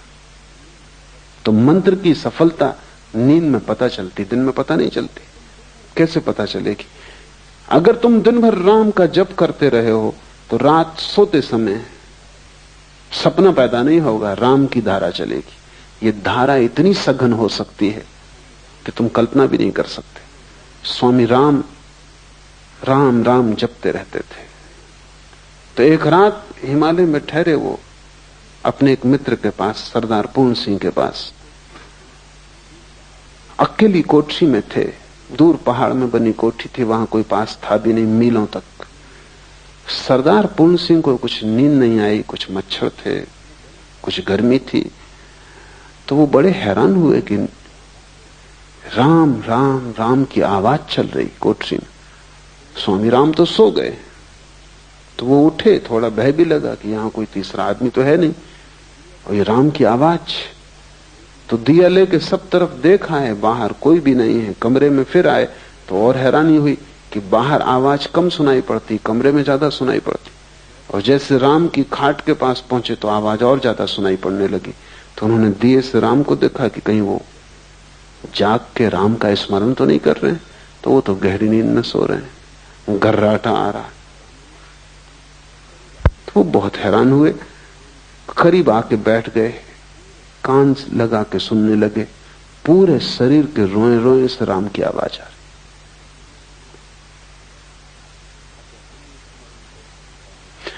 अगर अनुस्मरण बहुत गहरा हो जाए तो यह घटना घटती, क्योंकि सपने में बड़ी ऊर्जा नष्ट हो रही। तुम्हारे सपने मुफ्त तुम्हें नहीं मिले, उनमें है कुछ भी नहीं, लेकिन कीमत बहुत चुकानी पड़ी, क्योंकि रात भर तुम सपना देखते हो। अभी सपने पर बड़ी वैज्ञानिक शोध होती है। तो वैज्ञानिक कहते हैं कि रात में हर आदमी, साधारण स्वस्थ आदमी, कम से कम 8 सपने देखता है। और एक सपने का अंतराल करीब करीब 15 मिनट का होता है। एक सपना 15 मिनट। तो 8 सपने का मतलब हुआ कि कम से कम 2 घंटे रात सपना देखा जा रहा है। और ये बिल्कुल सामान्य स्वस्थ आदमी, जिसमें कोई मानसिक विकार नहीं, ऐसा आदमी खोजना मुश्किल।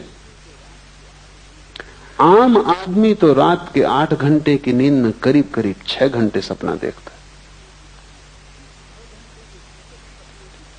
ये 6 घंटे जो सतत सपने की धारा भीतर चल रही है, इसमें तुम्हारी शक्ति नष्ट हो रही।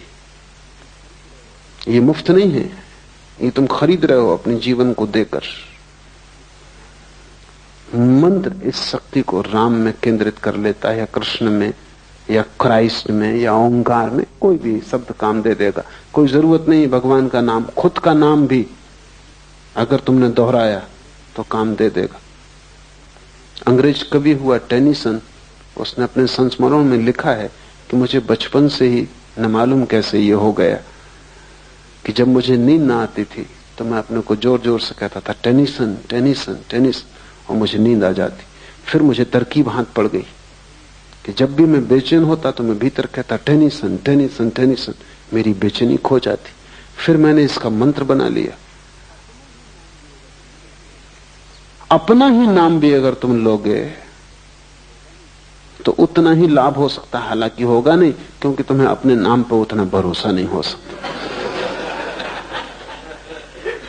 बाकी फर्क कुछ भी नहीं। राम कहो, रहीम कहो, उससे कोई फर्क नहीं पड़ता। कोई भी नाम हो, उससे कोई फर्क नहीं पड़ता। सवाल नाम का नहीं, शब्द सभी एक जैसे, और सभी नाम परमात्मा के। तुम्हारा नाम भी। कोई भी एक शब्द को पकड़ के अगर दोहराया जाए तो उसका एक संगीत भीतर पैदा हो जाता है, एक ध्वनि पैदा हो जाती। उस ध्वनि में स्वप्न की जो ऊर्जा है वो लीन हो जाती। मंत्र स्वप्नों को नष्ट करने के उपाय हैं। उनसे कोई परमात्मा को नहीं पाता, लेकिन स्वप्न को नष्ट करना परमात्मा को पाने के मार्ग पर बड़ा कदम है। मंत्र एक प्रक्रिया है, एक विधि है, एक औजार है, एक हथौड़ी है, जिससे हम सपनों को चकनाचूर कर देते हैं। और सपने भी क्या हैं? शब्द हैं, इसलिए शब्दों की हथौड़ी उन्हें चकनाचूर कर सकती है। उनके लिए कोई लोहे की असली हथौड़ी भीतर ले जाने की जरूरत भी नहीं। नकली है, नकली हथौड़ी काम कर देगी। नकली बीमारी के लिए असली दवाई हमेशा खतरनाक है। नकली बीमारी के लिए नकली दवाई ही उचित होती, क्योंकि वही उसको नष्ट कर सकती है। स्वप्न क्या है? विकल्प है। और मंत्र क्या है? मंत्र संकल्प है। वो भी विकल्प का ही एक रूप है, लेकिन स्वप्न बदलते हुए हैं, क्षणभंगुर है। मंत्र सतत है और एक ही है।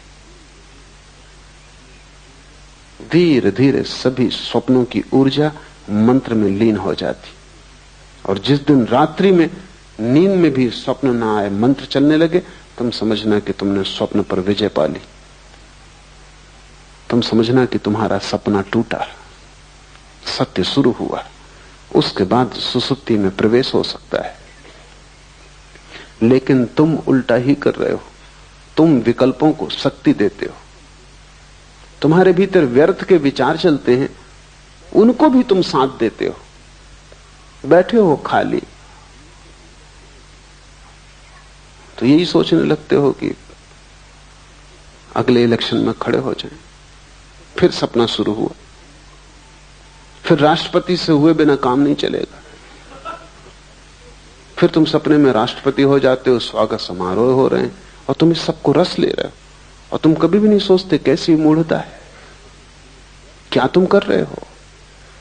तुम एक व्यर्थ के विकल्प को ऊर्जा दे रहे हो, साथ दे रहे हो। और ऐसे ही व्यर्थ के विकल्पों से भरा हुआ तुम्हारा चित्त है। अगर हम आदमी के जीवन की पूरी खोजबीन करें तो 99% इसी तरह के सपनों में खो जाता है। धन के सपने, साम्राज्य के सपने, शक्ति के सपने। तुम पा भी लोगे तो क्या मिलेगा। अमेरिका का एक बहुत प्रसिद्ध प्रेसिडेंट हुआ, काल्विन कूलिच। बड़ा शांत आदमी था, भूल से ही वो राष्ट्रपति हो गया, क्योंकि उतने शांत आदमी उतनी अशांत जगहों तक पहुंच नहीं सकते। वहां पहुंचने के लिए बिल्कुल पागल दौड़ चाहिए। वहां जो जितना ज्यादा पागल, वो छोटे पागलों को दबा के आगे निकल जाता। कूलिच कैसे पहुंच गया, ये चमत्कार है। वो बिल्कुल शांत आदमी था, न बोलता न चालता।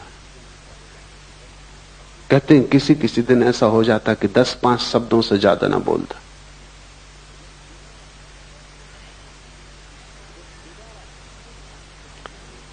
जब दोबारा फिर राष्ट्रपति के चुनाव का समय आया तो मित्रों ने कहा कि तुम फिर खड़े हो जाओ। उसने कहा कि नहीं। उन्होंने कहा कि क्या बात है, पूरा मुल्क राजी है तुम्हें फिर से राष्ट्रपति बनाने को। उसने कहा अब नहीं, एक बार भूल हो गई, काफी। पहुंच के कुछ भी न पाया। अब 5 साल और खराब मैं न करूंगा। और फिर राष्ट्रपति के आगे बढ़ती का कोई उपाय भी नहीं है। जो रह चुके, अब उसके आगे जाने की कोई जगह भी नहीं है। जगह होती आगे तो शायद सपना बना रहता। इसलिए तुम्हें पता नहीं, जो लोग सफल हो जाते हैं सपनों में, उनसे ज्यादा असफल आदमी खोजना मुश्किल है। क्योंकि सफलता के आखिरी कगार पर उन्हें पता चलता है जिसके लिए दौड़े, भागे, पा लिया, यहां कुछ भी नहीं है। यद्यपि अपनी मूढ़ता छिपाने को वो पीछे जो लोग अभी भी दौड़ रहे हैं उनकी तरफ देख कर मुस्कुराते रहते हैं, हाथ हिलाते रहते, विजय का प्रतीक बताते रहते। वो हार गए और विजय का प्रतीक बताते रहते हैं जो पीछे ना समझ अभी और दौड़ रहे हैं। अगर दुनिया के सभी सफल लोग ईमानदारी से कह दें कि उनकी सफलता से उन्हें कुछ भी ना मिला है, तो बहुत से व्यर्थ सपनों की दौड़ बंद हो जाए। लेकिन ये उनके अहंकार के विपरीत है कि वो कहें उन्हें कुछ भी नहीं मिला। पीछे तो वो यही बताते रहते हैं कि उन्होंने परम आनंद पा लिया है। वो जिसकी पूंछ कट गई हो वो दूसरों की पूंछ कटवाने का इंतजाम करता रहता, अन्यथा पूंछ कटा अकेला होगा तो बड़ी गिलानी होगी। सबकी कट जाए।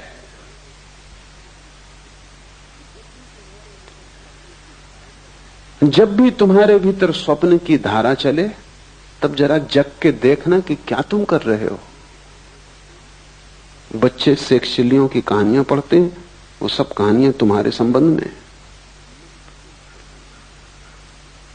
मन शेक्सपियर है और जब तक तुम स्वप्न देखते हो तब तक तुम शेक्सपियर रहोगे। शेक्सपियर का मतलब है व्यर्थ के सपने देख रहा है और उन सपनों को सच मान रहा है।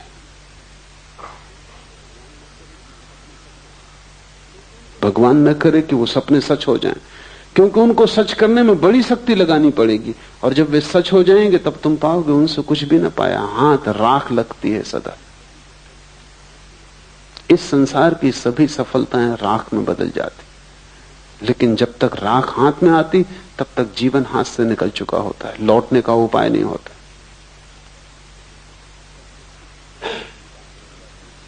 और तब तो सिर्फ छिपाने की बात रह जाती है कि लोगों से छिपा लो कि तुम्हारा जीवन व्यर्थ नहीं गया, तुम बड़े सार्थक हो गए हो, तुमने कुछ पा लिया है। विकल्प ही स्वप्न है, इन विकल्पों को शक्ति मत देना। और जब भीतर स्वप्न चले तब हिला के अपने को जगा लेना और स्वप्न को तोड़ देना जितने जल्दी हो सके। मंत्र उपयोगी हो सकता है स्वप्न को तोड़ने में। मंत्र के संबंध में हम आगे विचार करेंगे, कैसे मंत्र कारगर हो सकता है। मंत्र निश्चित ही स्वप्न को तोड़ देता है। और अविवेक अर्थात स्वबोध का अभाव सुसुप्ति है।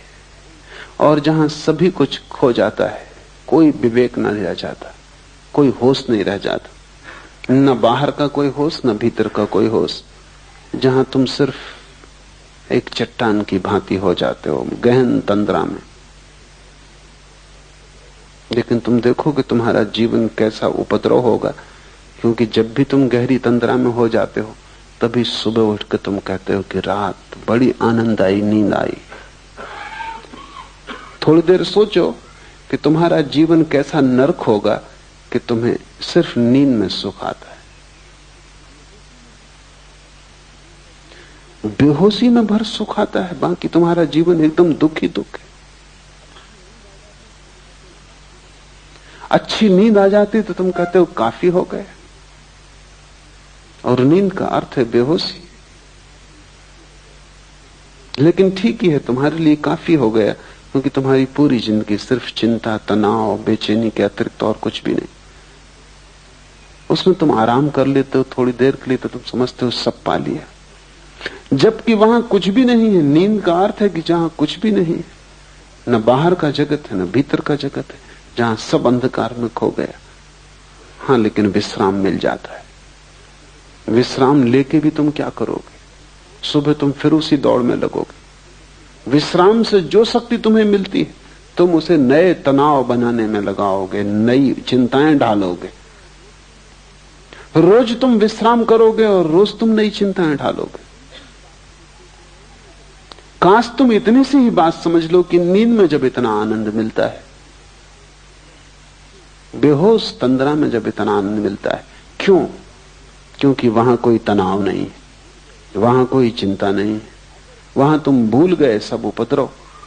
अगर बेहोशी में भी उपद्रव भूल के इतना आनंद मिलता है तो तुम सोचो, जिस दिन उपद्रव खो जाएंगे और तुम होश में रहोगे, उस दिन कैसा आनंद तुम्हें उपलब्ध हो सकेगा। उसे हमने मोक्ष कहा है, वो निर्वाण है, वो ब्रह्मानंद है। नींद में इतना मिल जाता है क्योंकि उपद्रव नहीं दिखाई पड़ते।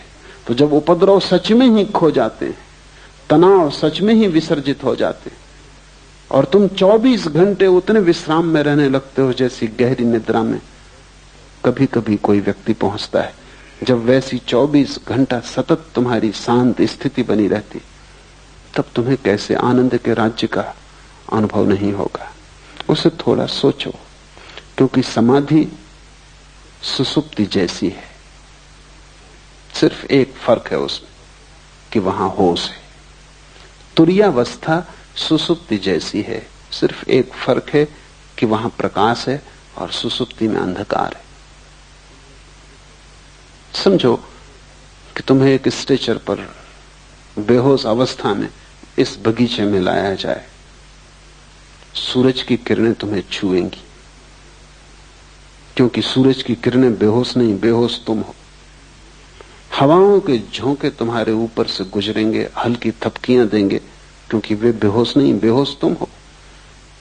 फूल की पखरियों से गंध तुम्हारे नासापुटों तक आएगी, क्योंकि फूल बेहोश नहीं, बेहोश तुम हो। सुबह की पड़ी हुई ओस की ताजगी तुम्हें छुएगी, क्योंकि ओस बेहोश नहीं है, बेहोश तुम हो। सब घटित होगा, लेकिन तुम्हें कुछ भी पता नहीं। 2 घंटे बाद जब तुम होश में आओगे तुम कहोगे बड़ा विश्राम था। इस विश्राम में उस ओस का भी दान होगा, फूल की गंध का भी, सूरज की किरण का भी, हवा के झोंकों का भी, लेकिन उनका तुम्हें कुछ भी पता नहीं। तुम बेहोश थे तब भी तुम लौट के होश में आके कहते हो बड़ा सुख आया। थोड़ी देर कल्पना करो कि तुम होश से बैठे हो, फूल की गंध बरस रही, सूरज की किरणें बरस रही, ओस ने सब ताजा कर दिया है, सब नया कर दिया है। हवाओं के झोंके वृक्षों में गीत पैदा करते हैं, तुम होश से भरे बैठे हो। तब तुम्हारे आनंद। सुसुप्ति में तुम वहीं पहुंचते हो जहां बुद्ध और महावीर और शिव जागृत अवस्था में पहुंचते हैं। नींद में भी तुम सुबह थोड़ी सी खबर लाते हो कि बड़ा सुख था, हालांकि तुम साफ नहीं कर सकते कि कैसा सुख था। तुम कुछ बता नहीं सकते, कुछ व्याख्या नहीं कर सकते, कुछ स्वाद की खबर नहीं दे सकते। नींद में गहरी, लेकिन फिर भी तुम सुबह थोड़ी सी ताजगी लेके आते हो। सुबह उठते हुए आदमी की जो रात गहरी नींद में सोया हो, उसके चेहरे पर बुद्धत्व की थोड़ी सी झलक होती। खासकर छोटे बच्चे जो कि सच में गहरी नींद सोते हैं, क्योंकि जैसे जैसे तुम्हारी चिंताएं बढ़ने लगती हैं, गहरी नींद भी मुश्किल हो जाती। छोटे बच्चों को सुबह उठते समय देखो, इसके पहले कि उनकी नींद टूटे, उनके चेहरे को देखो, उस पर बुद्धत्व की ताजगी होती। कहीं भीतर कोई आनंदपूर्ण घटना घट रही जिसका उसे होश नहीं है, लेकिन घटना घट रही। सुसुप्ति में सब तनाव खो जाते, लेकिन विवेक नहीं होता। और समाधि में, तुरीयावस्था में सब तनाव खो जाते हैं और विवेक होता है। विवेक धन सुसुप्ति बराबर समाधि। और तीनों का भोक्ता वीरेश कहलाता है। जागृत को, स्वप्न को, सुसुप्ति को, तीनों का भोक्ता, तीनों से जो पृथक है, तीनों से जो अन्य है, तीनों से जो गुजरता है, तीनों को जो भोगता है लेकिन तादात्म्य नहीं करता, जो तीनों के पार जाता है लेकिन अपने को अन्य मानता है, तीनों से भिन्न जो है वही वीरेश है। वीरेश का अर्थ है वीरों में वीर है, महावीर है।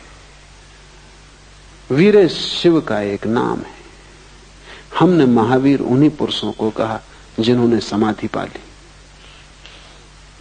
हम महावीर उसको नहीं कहते जो गौरी शंकर पे चढ़ गया। ठीक है, साहस किया, लेकिन गौरी शंकर कोई आखिरी ऊंचाई नहीं है। हम महावीर उसको भी नहीं कहते जो चांद पे पहुंच गया। साहस किया, लेकिन चांद पे पहुंचना कोई आखिरी मंजिल नहीं। हम तो वीरेश उसे कहते हैं, महावीर उसे कहते हैं जिसने आत्मा को पा लिया, जिसने परमात्मा को पा लिया। क्योंकि परमात्मा से और ऊंचा गौरी शंकर कहां, और परमात्मा से और आगे मंजिल कहां।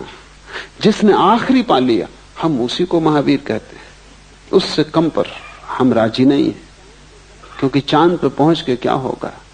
चांद पे पहुंच के सिर्फ और आगे पहुंचने के रास्ते खुलते हैं। अब मंगल पे पहुंचना होगा। मंगल पे पहुंच के क्या होगा, अनंत विस्तार है। हम महावीर उसे कहते हैं जो वहां पहुंच गया जिसके आगे अब पहुंचने को कोई जगह ना बची।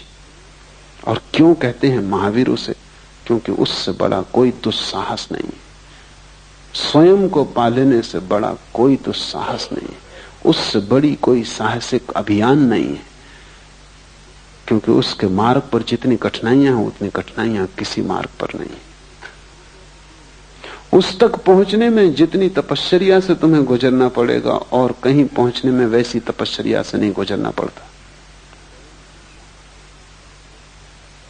स्वयं की यात्रा सबसे दुर्भर यात्रा है, वो खडक की धार है। शायद इसीलिए तुम स्वयं से भागे हुए हो और संसार में अपने को यहां वहां उलझा रहे हो। शायद इसी कारण आत्मज्ञान की बात मन को पकड़ती भी है, फिर भी तुम हिम्मत नहीं जुटाते। कहीं कोई डर पकड़ लेता है। कठिन है, अकेले जाना होगा। सबसे बड़ी कठिनाई तो यह है कि दुनिया में सब जगह तुम किसी के साथ जा सकते हो, सिर्फ एक जगह है जहां तुम्हें अकेले जाना होगा। वहां पत्नी साथ ना होगी, भाई साथ ना होगा, मित्र साथ ना होगा, गुरु तक भी वहां साथ नहीं हो सकता, सिर्फ इशारा कर सकता है। बुद्ध ने कहा है, बुद्ध इशारा करते, जाना तुम्हें होगा। और अकेले होने में डर लगता है। और चारों तरफ इतने लोग हैं, इतने सपने हैं, सपनों में कई तो बड़े मधुर सपने हैं, उनमें बड़ा रस है। उन सबको तोड़कर, इस सब सपने के जाल को गिराकर सत्य की यात्रा पर थोड़े से दुर्लभ लोग निकलते हैं। उनमें से भी बहुत से बीच यात्राओं से वापस लौट आते। लाखों में एक उस यात्रा पर जाता है, क्योंकि बड़ी कठिन है, और लाखों जाते हैं, उनमें से कोई एक पहुंच पाता है। इसलिए हमने उस अवस्था को वीरेश कहा है। 3 के पार जो चौथा तुम्हारे भीतर छिपा है, वही गौरी शंकर है। वहीं पहुंचना है। और पहुंचने का रास्ता यह है कि तुम जागने में और जागो।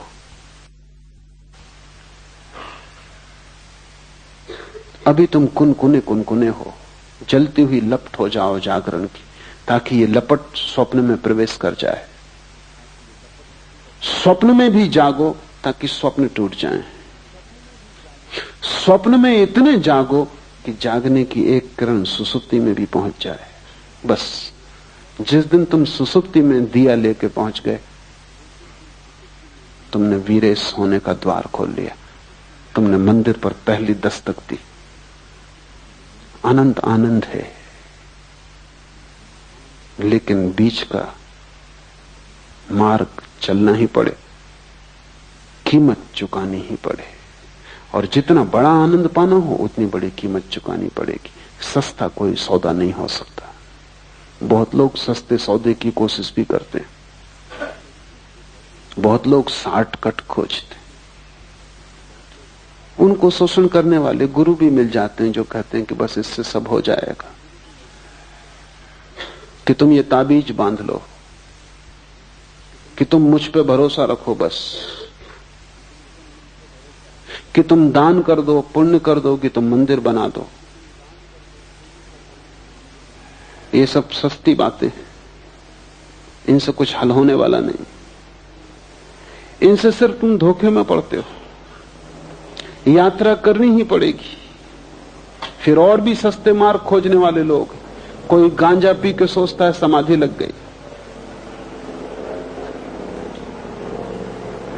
कोई भंग खा के सोचता है कि ज्ञान उत्पन्न हो गया। हजारों साधु सन्यासी हैं, गांजा, अफीम, भंग का उपयोग कर रहे हैं। अभी पश्चिम में उनका प्रभाव बहुत बढ़ गया, क्योंकि पश्चिम में और भी अच्छे मादक द्रव्य खोज लिए गए। हसीस, मारिजुआना, एलएसडी और भी वैज्ञानिक केमिकल खोज लिए गए, जिनका तुम एक इंजेक्शन ले लो और तुम समाधिस्थ हो गए। एक गोली ले लो, समाधि उपलब्ध हो गई। जैसे तत्क्षण काफी तैयार की जा सकती है, वैसे तत्क्षण समाधि भी तैयार की जा सकती है। काश इतना सस्ता होता, और काश नशे में खोने से कोई ज्ञान को उपलब्ध होता, तो सारी दुनिया कभी की हो गई होती। इतना सस्ता नहीं है, लेकिन सस्ते की खोज मन करता है। मन चाहता है किसी तरह बीच का रास्ता कट जाए, और हम जहां हैं वहां से हम सीधे मोक्ष में प्रवेश कर जाएं। बीच का रास्ता नहीं कट सकता, क्योंकि इस रास्ते से गुजरने में ही तुम्हारा मोक्ष आएगा। क्योंकि रास्ता सिर्फ रास्ता नहीं है, रास्ता तुम्हारा विकास भी है। यही तकलीफ है। बाहर तो हो सकता है लंदन से हवाई जहाज उठता है, सीधा बंबई उतर जाए, बीच का रास्ता काट दिया। लेकिन लंदन से जो आदमी बैठा, वो बंबई में वही आदमी उतरेगा जो लंदन से बैठा था। कोई दूसरा आदमी नहीं उतर सकता, उसमें कोई विकास नहीं हुआ। ये यात्रा बाहर की है, लेकिन तुम जहां हो यहां से मोक्ष में उतरने का कोई हवाई यात्रा नहीं हो सकती। और जो भी कहते हैं हो सकती, वो धोखा देते। क्योंकि ये यात्रा एक बिंदु से दूसरे बिंदु की यात्रा नहीं है, एक जीवन स्थिति से दूसरे जीवन स्थिति में प्रवेश है। बीच के मार्ग से गुजरना ही होगा, क्योंकि उस गुजरने में ही तुम निखरोगे, जलोगे, बदलोगे। उस गुजरने की पीड़ा से ही तुम्हारा विकास होगा। वो पीड़ा अनिवार्य है, उस पीड़ा से गुजरे बिना कोई वहां नहीं पहुंच सकता। और तुमने अगर कोई संक्षिप्त रास्ता खोजा तो तुम सिर्फ अपने को धोखा दे रहे हो। पश्चिम में संक्षिप्त की बड़ी तलाश है, इसलिए महेश योगी जैसे व्यक्तियों का बड़ा प्रभाव है। उस प्रभाव का कुल कारण इतना कि वो कहते हैं कि हम जो कह रहे हैं ये जेट स्पीड है। हम जो कह रहे हैं ये छोटा सा जो मंत्र है, रोज 15 मिनट कर लेने से तुम सीधे पहुंच जाओगे। कुछ और करने की जरूरत नहीं। न तुम्हारे आचरण को बदलने की जरूरत है, न तुम्हारे जीवन को बदलने की जरूरत है, न तुम्हें कुछ खोना है बाहर की दुनिया में।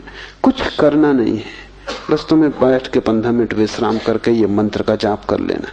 बस ये मंत्र सब कुछ है। मंत्र कीमती चीज है पर सब कुछ नहीं। और मंत्र से सपने काटे जा सकते हैं, सत्य नहीं मिलता। सपना काटना सत्य के मिलने के मार्ग पर एक हिस्सा है। लेकिन मंत्र कोई दोहरा के कोई समझता हो कि सब हो गया, कि कोई माला फेर के समझता हो कि सब हो गया, तो वो बचकाना है। वो भी योग्य भी नहीं है, समझ के भी योग्य नहीं, पहुंचने की तो बात दूर है। दूभर है मार्ग, उस दूभर से गुजरना होगा। और इसलिए ये सूत्र कहता है उद्यम चाहिए, इतनी महान प्रयत्न करने की आकांक्षा चाहिए, अभीप्सा चाहिए कि तुम अपने को पूरा दांव पर लगा दो। मोक्ष खरीदा जा सकता है, लेकिन तुम अपने को पूरा दांव पर लगा दो तो ही, इससे कम में नहीं चलेगा। कुछ और तुमने दिया वो देना नहीं है, वो कीमत नहीं चुकाई तुमने। अपने को पूरा दे डालोगे तो ही कीमत चुकती है और उपलब्धि होती है। आज इतना ही।